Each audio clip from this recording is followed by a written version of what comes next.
नमस्कार. जिणे मक्षिका भक्षिली जाणीवेची, तया भोजनाची रुची प्राप्त कैची. अहम भाव ज्या मानसीचा वेरेना, तया ज्ञान हे अन्न पोटी जिरेना. 159. की म्हणजे जाणीव जी असते एकदम छोटीशी असते आपल्याला, की आता मी इथे आहे, असं करते आहे, तसं करतो आहे, किंवा आता मी खेळणार आहे. आता बघा कोकिळेचा आवाज येतो आहे, आणि ती जाणीव पण निघून गेली.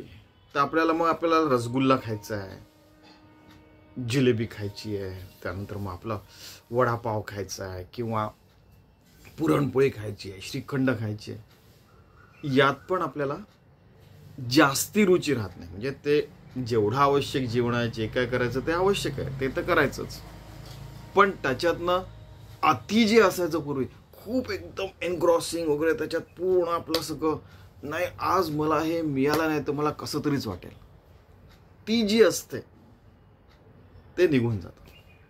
अहंभाव ज्या मानसीचा विरेना, त्या ज्ञान हे अन्न पोटी जिरेना.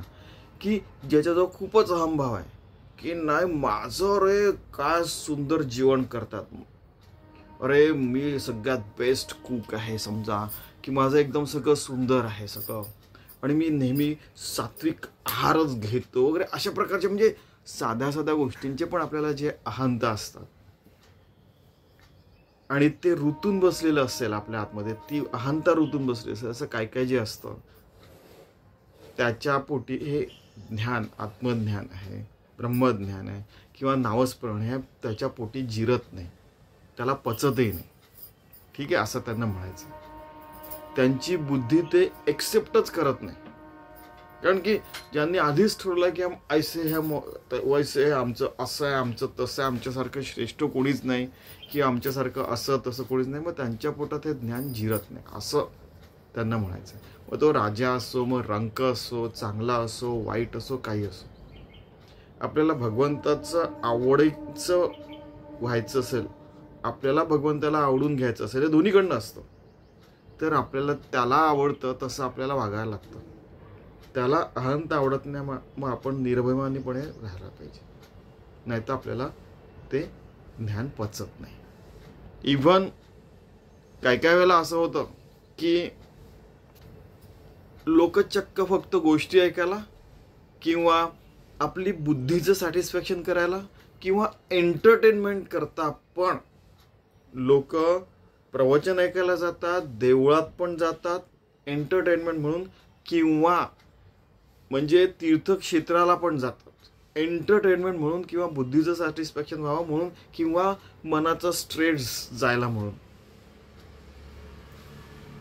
स्ट्रेस कशाला येतो? अहंतेमुळे. बुद्धीचं एंटरटेनमेंट सतत का पाहिजे? कारण की ते बुद्धीला सॅटिस्फॅक्शन व्हायला पाहिजे.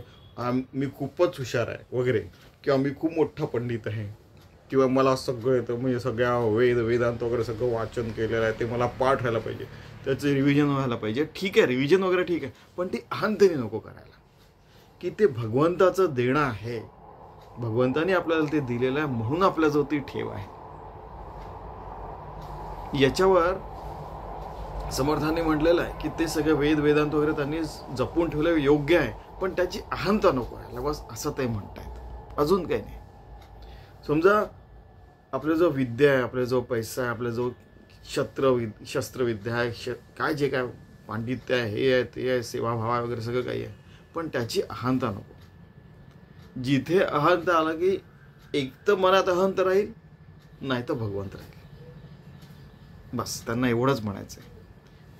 पुढलं समजा, नको रे मना वाद हा खेदकारी, नको रे मना भेद नाना विकारी, नको रे मना शिकवू पुढीलांसी, अहंभाव जो राहिला तुझ पाशी.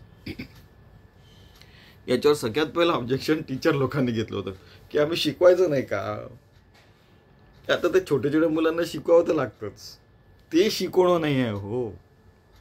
शिकवणं म्हणजे अति शहाणपण सांगायचं नाही, की जे तू वागत नाही आहे, बोलत नाहीयेस, ते तू दुसऱ्यांना शिकवू नको. बोले तैसा चाले, त्यांनी बोललं, त्यांनी चाललं, त्यांना भगवंताची परमिशन, नंतर ते बोलत आहेत, तर ती गोष्ट योग्य आहे. ठीक आहे. नको रे मना वाद हा खेदकारी. वादविवादपेक्षा संवाद चांगला, नाही तर वादाने खेद होतो. ऐसा है क्या, नाही मैं तेरे से, अरे तेरा क्या पहुंच है, मेरी बहुत बड़ी पहुंच है वगैरे वगैरे जे असतं, म्हणजे वादानंतर शेवटी ते इथपर्यंत हमरी तुमरीवरच येतं, भांडण होतं. तुला येतं का, चल आपण उपदेशकांवर आपण वाद करूया, मग संवाद पण करूया. वादविवादाने काय होतं की आपल्याला बारीक बारीक बारीक बारीक सारीक असे पॉइंट्स आपल्याला कळतात, आणि विवाद केला तर भांडण टण ठेवतात. पण त्याच्यातनं वादानंतर संवाद साधला. तू जे पॉइंट मांडलेस, मी वर्गामध्ये बरेचदा डिबेट घ्यायचो दोन्ही साईडचे. नंतर काय करायचो की यांना अपोजिंग गोष्ट दिली तर यांना नंतर अपोजिंग द्यायची, यांना पॉझिटिव्ह गोष्ट द्यायची, यांना पॉझिटिव्ह गोष्ट, दोघांना दोन्ही साईड द्यायची. त्यामुळे काय व्हायचं की ते समजा LLB आणि BBA विद्यार्थ्यांना शिकवताना, तर त्यामुळे त्यांच्या दोन्ही साईड पक्का व्हायच्या. मग त्यांना कळायचं की अरे आपण हा पॉईंट मांडला, त्याच्यावर काउंटर पॉईंट कोणी केला तर आपल्याला तसं उत्तर पण देता यायला पाहिजे. मग काय होतं की यार असं झालं का, ते विद्यार्थी इतके पक्के झाले असतील की सांगायची गरजच नाही. पण अर्थात ते वाईट ठिकाणी ते कधीच शिरले नाही, ते व्यवस्थित आपला जॉब करतात, सगळं व्यवस्थित करतात. नको रे म्हणा भेद नाना विकारी. खूप असे भेद प्रत्येक ठिकाणी तुम्हाला माहिती ना, छिद्रान्वेषी असतात, काही जण क्रिटिक्स असतात, जन्मभर क्रिटिक्सच राहतात. हे म्हणजे वाईटच आहे, ती व्यक्ती वाईटच आहे, किंवा ती इंडस्ट्री वाईटच आहे. समजा कोणती एखादी इंडस्ट्री, प्रत्येक ठिकाणी वाईटच लोकांना शोधायचं. त्या ठिकाणी प्रत्येक ठिकाणी चांगले वाईट लोक सगळेजण असतात, सगळ्या काही गोष्टी असतात. त्यातल्या त्यात चांगल्या लोकांबरोबर शोधायचं, आपल्याला बरोबर मिळत जातात तसं करत राहायचं का. दुसरी साईड माहीत पाहिजे, पण त्या वाईट साईडला आपल्याला जायचं नाही, हे पण लक्षात ठेवायचं. नाही तर त्या वाईट साईडला गेलं तर नाना विकार आपल्यामध्ये यायला लागतात. एकदा करप्शन केलं की लास्ट टाइम तो तूने 100 रुपये लिए थे, मग ते 100चे 1000 रुपये, 1000चे 10,000, 10,000चे 1 लाख, 1 लाखाचे, मग ते विकार वाढत जातात आणि आपल्याकडनं जास्तीचे मग गोष्टी करून घेतात. हे बघण्यात आलेलं आहे की तुम्ही मुंबईचे उदाहरण बघा ना, की कोणीतरी काहीतरी सांगितलं की पहिले ते 100 रुपये घ्यायचे, नंतर 1000 रुपये, मग त्यांची भूक वाढली, मग कोट्यावधी घ्यायला लागले, नंतर मग बॉम्ब ब्लास्ट वगैरे पण झाले 1993ला. सांगायची गरजच नाही. नको रे मना शिकवू पुढीलांशी अहंभाव जो राहिलं तुझं पाशी, की दुसऱ्यांना आपण जसं वागत नाही ते शिकवायचंच नाही. पहिले स्वतः वेदांत आचरणात आणायचं, नंतर दुसऱ्यांना सांगायचं, आणि त्याची अहंता नाही ठेवायची. कारण की भगवंत आपल्याकडनं वागून चालून बोलून घेतोय. माळी जेवते नेले तेवते निवांतची गेले, ऐसे पाणी ऐसे हो आएगा. पण ते पाणी जे आहे ते भगवंताचं ब्लिस, अमृताचा जो ठेवा आहे, तो आपल्यामध्ये पहिल्यांदा आचरणात यायला पाहिजे. आणि नंतर मग शिकवायची गरजच नाही, ॲटोमॅटिक आपलं चालणं बोलणं वाकणं हेच शिकवण होऊन जातं. बोलायची गरजच नाही पडत. भगवंतानी परमिशन दिल्यानंतर बोलत ती गोष्ट वेगळी. अहंभाव जो राहिला तुझं वासीत. नाहीतर आपण जे काय करतो त्याचा अहंभाव आपल्याला येतो. मग मैंने ऐसे किया, मैंने वैसे किया है, मेरे पास इतना पैसा है, मेरे पास इतनी विद्या है, मेरे पास ये है वो है वगैरे. म्हणजे त्याला काही त्या अहंभाव घेऊन कुठे जाणार आहे. जसे पैसा लत्ता सगळं काही इथे राहणार आहे, गाड्या घर वगैरे, तसंच अहंभाव पण इथेच सोडून जावं लागणार आहे. आपल्या बरोबर काय जाणार आहे. भगवंताशी एकरूप झालं तर ते एकरूपत्वच जाईल ना. मग पुढे काहीच नाही, आपला जन्म नाही, काही नाही. मग अहंता गुणे सर्वही दुःख होते, मुखे बोलले ज्ञान ते व्यर्थ जाते. सुखी राहता सर्वही सुख आहे, अहंता तुझी शोधून पाहे. अहंतेमुळे दुःख येतं, सगळ्यांना माहिती आहे. कारण की पहिल्यांदा आपल्याला चांगलं वाटतं, यस मैं तो जीत रहा हूँ, लोगों को समझ में नहीं आ रहा है. ही घडलेली गोष्ट आहे. 17-18 वर्षाचा मुलगा होता, त्याला असं वाटलं की त्यालाच कॉम्प्युटर हॅक करता येतं. आणि मग काय झालं की हॅक करता करता एक कॉम्प्युटर्समध्ये डार्क मार्केट असतं, डार्क वेब असतं, की त्याच्यात सगळे वाईट कामं करणारे लोक बसलेले असतात. त्यांना याचा पत्ता लागतो की ते करून दे हॅक. त्यांनी खोटं बोलून त्यांना सांगितलं की ते मिलिटरीवाले आहेत वगैरे, आणि त्याच्याकडनं ते वाईट काम करून घेतलं. शेवटी मिलिटरीवाले त्याच्या घरी आले. तो म्हणाला की तुम्ही हे कसं का, म्हणजे माझ्या घरी कसे काय आले. म्हणजे तू हॅक केलं ते आमचं कॉम्प्युटर आहे, पण तुम्हीच सांगितलं हॅक करायला, म्हणजे हे बघा तुम्हाला हे आमचं नाही म्हणे दुसऱ्याचं कोणाचं तरी. पण त्यांना लक्षात आला सगळा प्रकार की 18 वर्षाच्या खाली ज्युएनाईल असतात, म्हणजे की त्यांना बालक समजून त्यांना सोडण्यात येतं. मग त्याला सांगितलं रे बाबा तू या फंदात पडू नको. मग शेवटी तो हळूहळू की काय 11वी-12वीतला मुलगा समजा, मग तो चांगला इंजिनियर वगैरे झाला आणि तो मग सरकार करतात चांगल्या गोष्टी, म्हणजे ते वाईट लोकांना कसं पकडायचं याच्याकरता तो मदत करायला लागला. तो म्हणाला हे घडलं कसं? तो म्हणाला की मला असं वाटायचं की मी जगातला सगळ्यात मोठा हॅकर आहे, त्याला सगळ्यात मोठा हॅकर 10-11 व्हावं असं वाटायला लागलं होतं. ही घडलेली गोष्ट आहे. तर अहंतेमुळे मग दुःख होतं. मग त्याला शेवटी नॅचरली म्हणजे त्याला जास्ती शिक्षण नाही झाली, पण त्याला मग ते रिहॅबिलिटेशन सेंटरमध्ये पाठवण्यात आलं आणि त्याला सांगितलं की बाबा हे सगळं वाईट आहे. मी माझ्या बाबतीत ते घडलेलं एका मुलाला मी सांगितलं, समजून सांगितलं. आता तो मोठा मॅनेजर मोठ्या कंपनीत काम करतो. त्याला म्हटलं तू हे मदत करतोय पण हे चांगलं नाही आहे म्हटलं.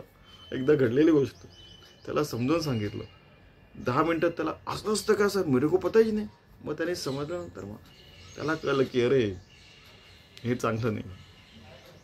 मुखे बोलिले ज्ञान ते व्यर्थ जाते. नॅचरली मुखाने बोललो ते व्यर्थ जातं, कारण की आपण चांगल्या गोष्टी आचरणात नाही आणल्या तर आपण वाईट मार्गावरच जाऊ, आणि चांगल्या गोष्टी नुसत्या बोलल्या आणि आचरणात नाही आणल्या तर आपलं लाईफ पण वेस्ट जातं. सुखी राहता सर्वही सुख आहे. ख म्हणजे आकाश, आकाशाच्या पलीकडे परमात्मा आहे, त्याच्याशी एकरूप राहायला त्याला सुखी म्हणतात, सुख म्हणतात त्याला. सुखी राहिलो तर आपण सतत सुखीच राहू ना. अहंता तुझी शोधून पाय. आपली अहंता कुठे कुठे अटकली आपल्याला आतमध्ये आपल्यालाच जाणवतं, मनाला, बुद्धीला, या पूर्ण चेतनेला सगळं. तुम्हाला तर ते माहिती आहे हे सगळं, म्हणजे एवढं काही ज्ञान सांगायची गरजच नाही. असे खूप व्हिडिओज आहे इंटरनेटवर, तुम्ही बघू शकता ते, की आपली अहंता आपणच शोधून काढायची. आणि ती जी अहंता असते त्याला समजा अहंता अशी काट्यासारखी आहे, तर दुसरा काटा कोणता असतो? रामनामाचा काटा. काट्यानेच काटा काढायचा, की रामनामाच्या काट्याने तो काटा काढून घ्यायचा. आपल्या इथे कुसळ जरी गेलं असेल ते बोचतं आ वाटतं, तर ते कुसळ आपण दुसऱ्या कुसळने किंवा पिनेने बाहेर काढतो. तसं रामनामाची पिन लावली की ती कुसळ आपली निघून जाते.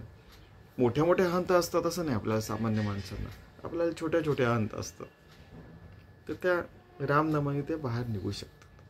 किती सुंदर सांगितलं, किती प्रेमाने सांगतात बघा. कधी कधी एकदम त्या दिवशी नाही का तलवार काढूनच एकदम सांगितलं. आता आहे बघा तशी, आता एकदम खडकन तलवार बाहेर काढतात बघा. अहंता गुणे नीती सांडी विवेकी, अनिती बळे श्लाघ्यता सर्व लोकी. अनिती वगैरे हा शब्द आला म्हणजे तलवार काढलेली समर्थांनी. अहंता गुणे नीती सांडी विवेकी. अहंतामुळे आपली नीती तर चालली जाते, आपलं चांगलं वाईट कळत नाही, आपण चांगल्या मार्गावर राहत नाही, आपला विवेक चालला जातो. अनिती बळे श्लाघ्यता सर्व लोकी. अनितीने वागलं की आपली म्हणजे स्वतःच्या मनात आपण पडतोच, पण जगात पण आपली श्लाघ्यता म्हणजे आपलं बदनामी होते वगैरे जे काय म्हणायचं. परी अंतरी सर्वही साक्ष देते येते, प्रमाणांतरी बुद्धी सांडून जाते. शेवटी आपली जी स्वतःची जी साक्ष असते, स्वतः जे साक्षी भावाने आपण बघितलं तर आपल्याला जाणवतं की या गोष्टी होतात, या चांगल्या वाईट आहे. आणि आपली समजा एक असं एक प्रमाण असतं की प्रमाणाचे म्हणजे असे विविध हे होतात, अर्थ निघतात, की आपणच आपलं प्रमाण होतो, आपल्याला सुद्धा त्या प्रमाणाने कळतं, आपण स्वतःचं प्रमाण ठरवू शकतो. म्हणजे विविध प्रकारे प्रमाण शब्द उपयोगात आणू शकतो. एक तर साक्ष्यभाव म्हणून होऊ शकतं, एक तर आपण आपलं म्हणजे एक स्टँडर्ड ठरवून घेणं की हे आहे, हे चांगलं आणि हे वाईट आहे, तसं चांगलं वाईट वगैरे. आणि ती सतसत विवेक बुद्धी आपली निघून गेली तर आपल्या हातून मग वाईट कामं घडू शकतात आणि तिच्या मार्गावर आपण जाऊ शकतो. त्यामुळे अहंता, छोट्या छोट्या अहंता ज्या असतात सामान्य माणसाला, की ती छोटीशी अहंता ती छोट्याशा नामाने आपण बाहेर काढून फेकून द्यायची, मग आपलं जीवन चांगलं होऊ शकतं. की काट्याने काटा काढतो तसं कुसळाला आपण पिनने काढतो, तसं रामनामाने चांगल्या वागण्या बोलल्या चालल्याने आपण ही चांगलं जीवन जगू शकतो. ठीक आहे का?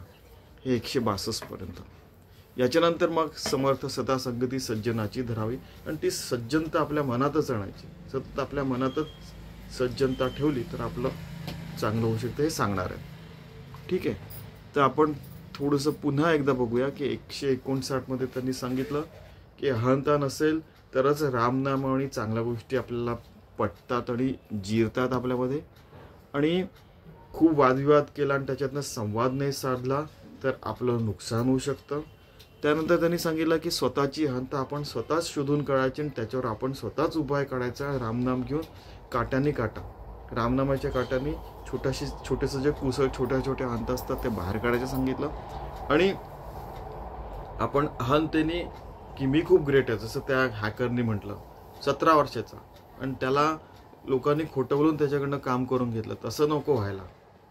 आपण अहंतेने वाईट मार्गावर नको जायला, चांगल्याच मार्गावर राहायचं आणि चांगलेच कामं करायचे आणि विवेकाने सगळं व्यवस्थित जीवन जगावं, असं समर्थ रामदास सांगतात. ठीक आहे, तर असं आपण सुंदर जीवन जगायचा प्रयत्न करूया, जेणेकरून प्रत्येक हृदयाच्या ठोक्याने प्रत्येक श्वासाने आपण भगवंताशी समर्पित जीवन आपण जगू शकू. धन्यवाद.